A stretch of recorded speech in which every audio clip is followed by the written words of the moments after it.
October মাসে অন্তর্বর্তী সরকার হটাতে ও নির্বাচনী প্রক্রিয়া বানচাল করতে মরিয়া হয়ে উঠেছে পরাজিত ফ্যাসিস্ট গোষ্ঠী। গোয়েন্দা সূত্রে জানা গেছে, দেশি বিদেশি দোসরদের সহায়তায় তারা গোপনে বিশৃঙ্খলা সৃষ্টির পরিকল্পনা করছে।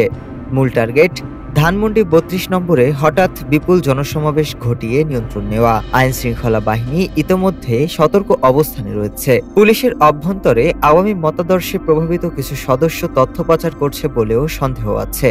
এজন্য গঠন করা হয়েছে অলিখিত কাউন্টার ইন্টেলিজেন্স টিম।